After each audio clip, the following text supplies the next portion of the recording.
Welcome to the video. Here on the channel I talk about all kinds of media studies topics, and every once in a while I will do a video like this one where it's not really a review, but it's more some general free-form impressions of some kind of show or movie. And this time around it's a movie called Wendell Wild, which is a stop-motion animation movie recently released on Netflix, kind of bafflingly right after Halloween, which seems strange to me given the content general vibe of this movie. But it was essentially a collaboration between Henry Selick and Jordan Peele. You know both of those names already, but just in case you don't, Henry Selick, very famous animator, has specialized in stop-motion animation for quite a while, directed The Nightmare Before Christmas, even though Tim Burton's name is in the title. Also directed Coraline, has directed a bunch of other really weird avant-garde stuff, and obviously Jordan Peele is a very talented, very skilled director, writer, and performer, and I was really excited to see that both Selick and Peele co-wrote the screenplay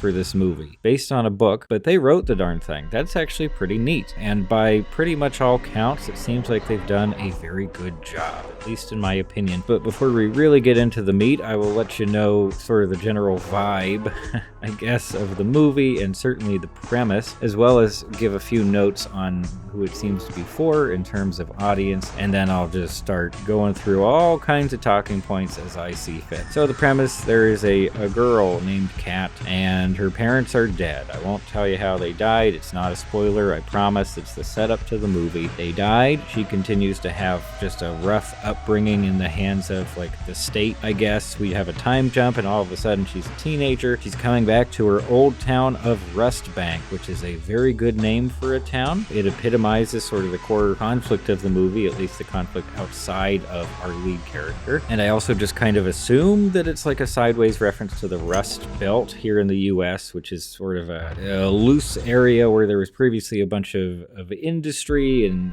tons of job opportunities and such, and then that all went away over time as either the industries collapsed or outsourced. And Rustbank is appropriately depressing. It's gray, there's basically no color to it, tons of abandoned houses, because what's happened? Oh no, the local brewery shut down, and a family called the Claxons have just moved in and done a bunch of private prisons, and private prisons will of course end up being extremely important to the movie overall and the messaging it's trying to share with its audience. As for who that audience is, well, I mean, anybody can enjoy it, I think, or at least anybody over the age of like 12, I'll say. There are a couple elements here in the storytelling, certain imagery, certain language as well, that I feel might be just a little bit too much for a younger child. If you have a kid who's, you know, maybe under 10, up to you whether it would be appropriate, but I do think there are a couple of things here that you should consider before just sitting them down in front of it. It does seem like it's for a slightly older audience, especially with her lead character being like in her mid-teens, I guess. And I guess I should get into a couple notes on the performances in this movie, but real quick, just to give that context, I will introduce two other very important characters. In fact, the title characters of the movie, even though maybe they shouldn't have been. Wendell and Wild are two demons, and their situation, this is another thing that I don't really consider a spoiler because we get all this information very early in the movie. They are in a crazy, surreal situation where they live inside of a larger demon, and this larger demon, voiced by Ving Rhames, has an amusement park on his stomach, and they're like dead people there,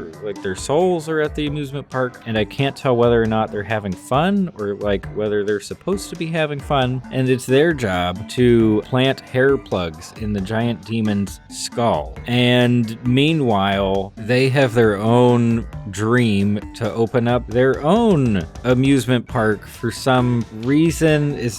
There must be some symbolic significance to the theme park, I guess. Kind of seems strange. Anyway, I want to say really quickly that I love, oh my gosh, I love the demon imagery throughout the movie as a whole. I love this whole giant demon amusement park situation. The whole concept of like manually planting hair plugs with this wacky machinery and creatures and stuff. All of that is really excellent. best. And stop motion is maybe one of the best ways in which these ideas could have been realized. Like, oh my gosh, the character designs throughout are fantastic, but specifically the really surreal elements in this movie, the weird, creepy, monstery, Halloween-y stuff is just the best. And as for voice acting performances here, I won't touch on everyone. I will say overall, it's a pretty darn solid cast. Definitely some big names that you will recognize. You will recognize their voices for the most part. But I just want to talk about Wendell and Wild as a pair, and then I will talk about Kat, our lead character. Wendell and Wild are played by Keegan-Michael Key and Jordan Peele, teaming up again for the first time in, just a few years. They've done a few other voice acting things in between. Toy Story 4, remember that? And I will say that in general, I'm not a very big fan of Keegan-Michael Key's voice acting. It just feels stale, feels a little bit too Jim Carrey to me. But here, in this movie, as either Wendell or Wild, he's very good.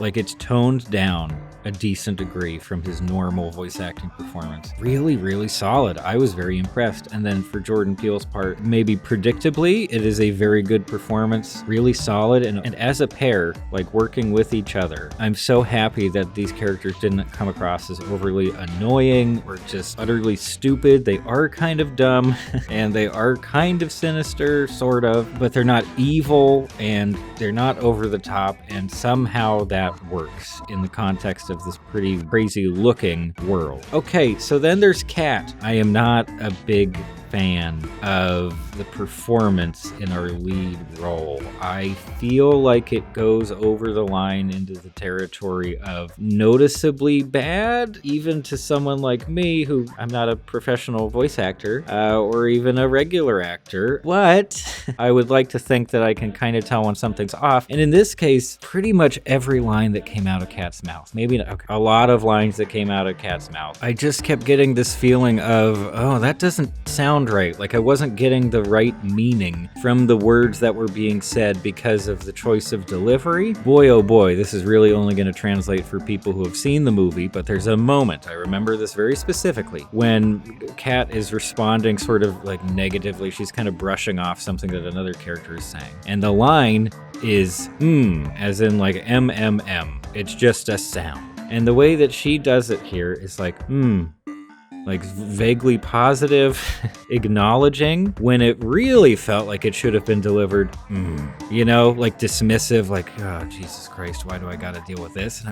Just a small example, but I felt that throughout the whole movie of just like what went wrong here? Was every single line recorded like 3 seconds before everybody had to rush out of the building for a fire drill or something? Like so much of the rest of the cast is excellent, kids and adults alike, really very good performances, but I do think that the movie suffers a bit because that lead character just doesn't, the presence isn't there. The personality overall and the way that the character is written is just fine, even very good in some instances, and she just has this massive chip on her shoulder. All right, that works for the character, that works for the character's arc, but the performance not so great. Okay, I'll move on now. I should talk about the visuals because this is indeed an animated movie, as you might have noticed. Stop motion animation, yes, we've seen a kind of a resurgence of stop motion in recent years, but it is still very expensive to produce. It takes a very long time to make this stuff, and not that many people specialize in stop motion animation, so it makes sense that we don't get that many. I guess the other one this year that we have to look forward to is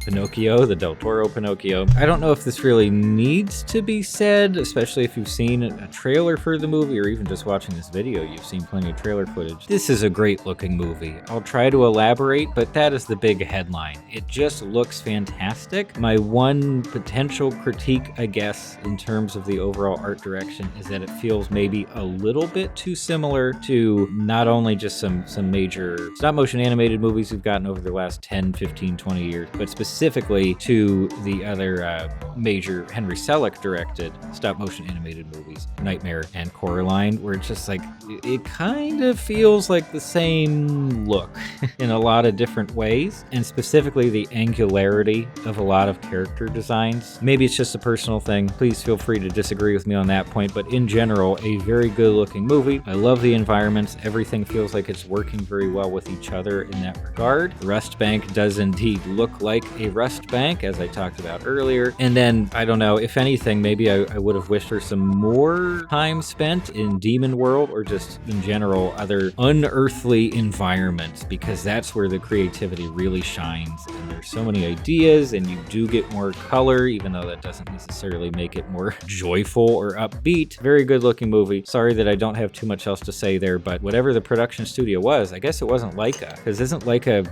gone? I'm pretty sure Leica doesn't exist anymore. So whoever did the animating, I'll put the thing up on the screen. Very well done. Great looking piece of art. And now we get to move on to the part where we're going to talk about story, writing, and the messaging of the movie, because all of that stuff is tied together. And that's probably the area where I have not a lot of criticisms, but just more criticisms than the other categories. And in fact, I'll start the section off by saying I really, really like this movie. And I do recommend this movie. It's on Netflix. I know a lot of people still have Netflix. Please, if you feel like this is something you would be into, absolutely watch it. It actually does matter. There is a way to support streaming content, and that is to watch it and watch it the whole way through. I just really admire this project in a lot of ways, and the execution is a big part of that. Okay, so the story. I won't call it sloppy, because I just don't think that's the right word, and it's much too derisive. It is hopping around a bit, both in terms of environments. We have a handful of locations in the town, sort of key locations, and then we have, of course, the demon world and all that nonsense going on. And then it's also kind of hopping around in terms of our focus and even how the movie is delivering its messaging. The two major components here are the town of Rust Bank itself, and then Kat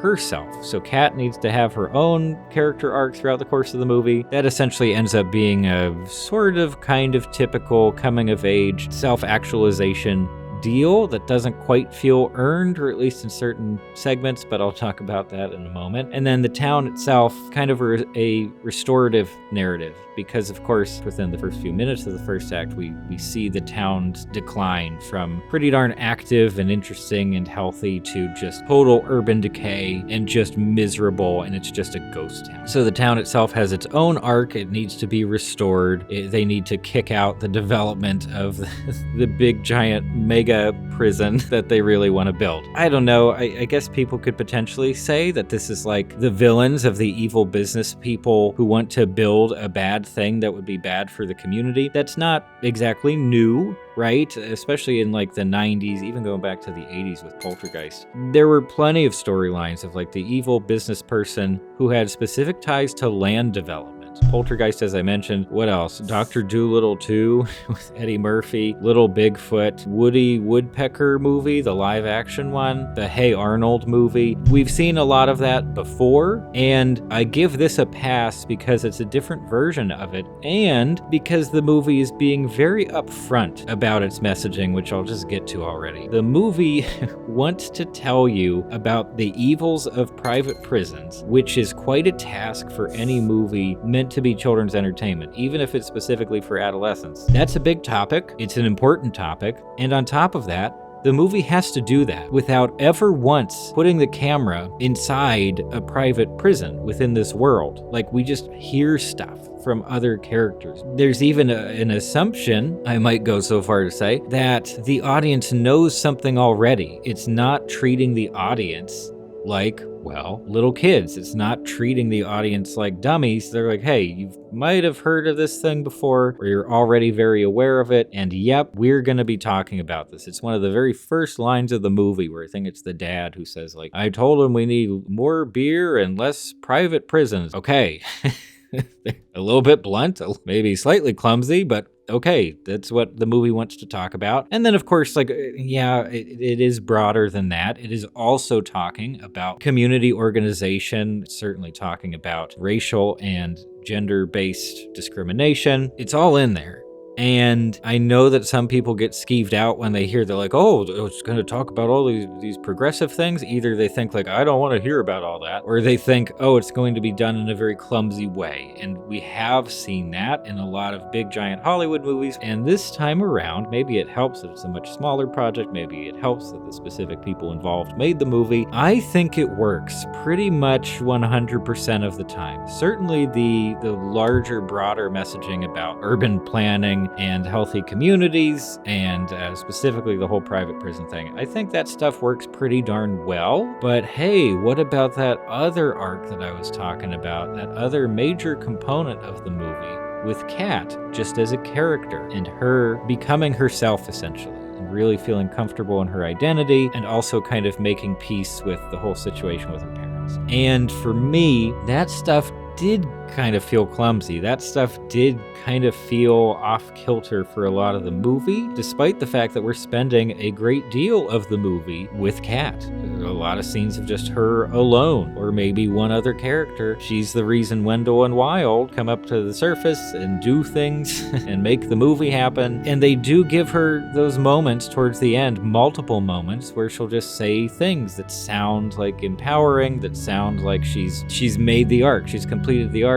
But I didn't see a lot of development in between those two stages. And there's one thing that I want to point out here as an example of like how these ideas, the desire to have these strong moments of self-actualization don't necessarily feel earned. And I guess you could consider this a spoiler. Basically, Kat pledges eternal loyalty to the Demon Brothers. Okay, kind of on a whim. She really didn't have to do it. That means she's controlled by the spirit thing. She has to do what they say, or it'll drag her around and make her do what they say to do. Sure, the only task they give her to do in the entire movie is to get some takeout food. So she goes to a falafel truck and eventually comes back. And that is it. She does it. She even kind of flakes on the job and does some other stuff in between that I won't talk about. And she comes back. Long story short, one of the big pinpoints in the third act is her going like, you know what? I've decided I'm not going to be loyal to you for all eternity, and I'm just going to break this curse thing by sheer willpower. And I think she even has a line that's like, I'm not going to be your puppet anymore. And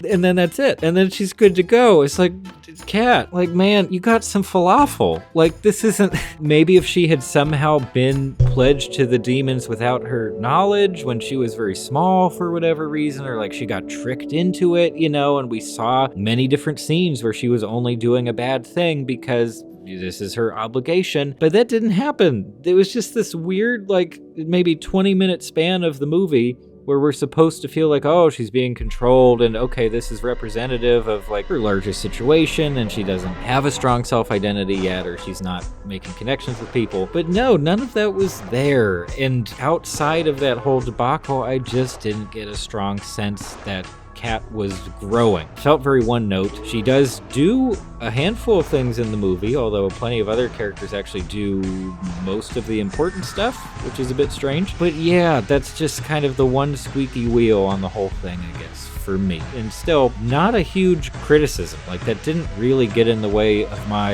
enjoyment. A very good cast overall, and some very interesting characters, very well-written characters in general. The pacing is great. It moves along very well. I never really felt bored. It's not a long runtime. Very good. Plus points for all these different areas. But yeah, that was one of the major components where I just didn't feel like it quite clicked. So if you haven't guessed already, or if you weren't listening earlier when I said that I really liked the movie, yes, I really like the movie. I definitely recommend the movie to pretty much anyone just interested in animation. And despite the fact that there is some clear political messaging happening here, hey, if that really bothers you for whatever reason, you can probably still watch the movie just fine as a piece of animation, as a display of fantastic visuals, and be perfectly happy. But it's more than that. It's a lot more than that, and I'm very happy that it's more than that. And it's just kind of a neat thing. Kind of came out of nowhere. Only heard about it maybe a month ago. And it's here now, forever, unless it gets scrubbed from the streaming sites like Summer Camp Island and all those other HBO properties. But you know what? I think that is probably enough rambling. I'll really have to cut this down. But thank you so much for making it through to the end of the video. Feel free to share your thoughts, of course. And I'll just say that's all for now. Thanks for stopping by.